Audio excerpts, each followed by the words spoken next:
Hey everyone, what's going on?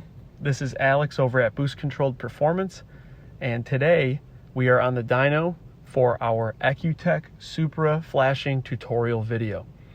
Now ecutek is very easy to use. Once you've gotten the hang of it, the first time you use it, it can be a little tricky, but all you need is your programming kit and a PC that you can take into the car. Don't try and take the desktop into the car.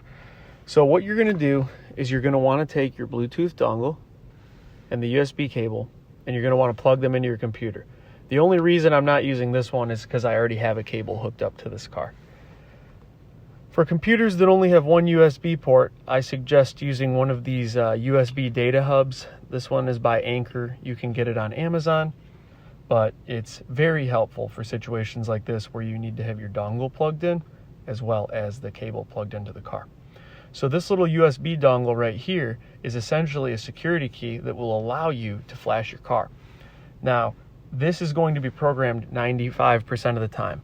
On the off chance that it's not programmed, to get me the data that I need to program it, after you download your ecutek software suite, you're going to just open the ecutek app downloader, and if you keep it plugged in, it will tell you two numbers: your dongle ID and your registration code.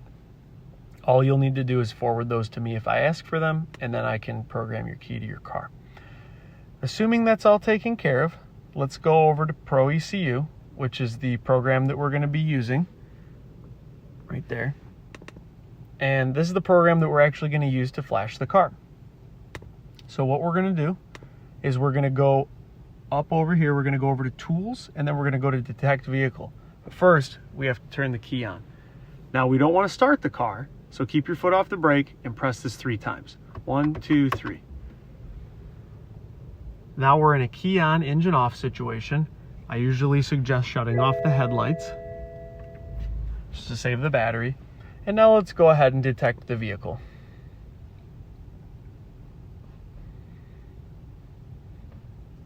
So what we're going to want to do is program the ECU. And then we're going to go ahead and choose the ROM file. You can browse the file history to go find the ROM file. If I send it to you, it's likely in your downloads folder, but wherever you saved it, you're going to grab it and make sure the name is correct.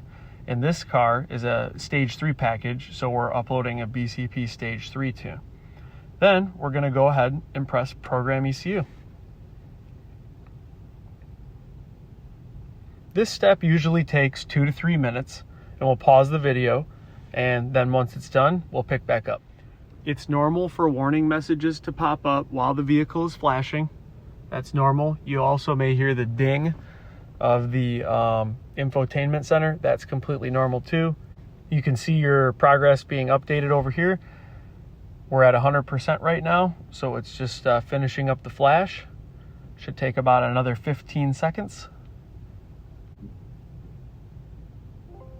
The programming sequence has been completed. That means it was successful. We can go ahead and close this, and we can go ahead and start the car now.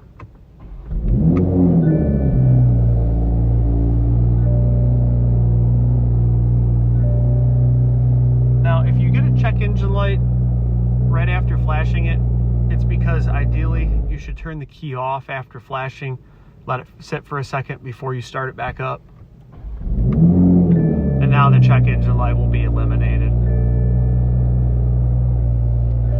So now, the next step for tuning is you're going to need to gather a data log. You can do this from your cell phone pretty easily with the app, or you can do it from the computer. To data log, you're going to open up a recent ROM. In this case, you're going to take the BCP Stage 3 tune that you just flashed. Alternatively, you can also go to Open ROM File and find it that way. Once the ROM file is open, we're going to go to Live Data and then hit Map Access.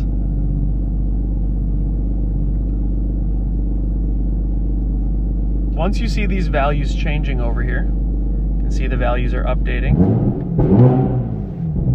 Once we have those updating, we know that we are monitoring.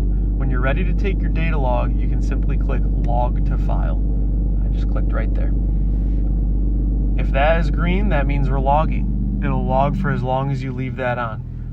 This is when you'll want to get your data that I'm requesting, whether it be a full throttle pull, an idle log, things of that nature.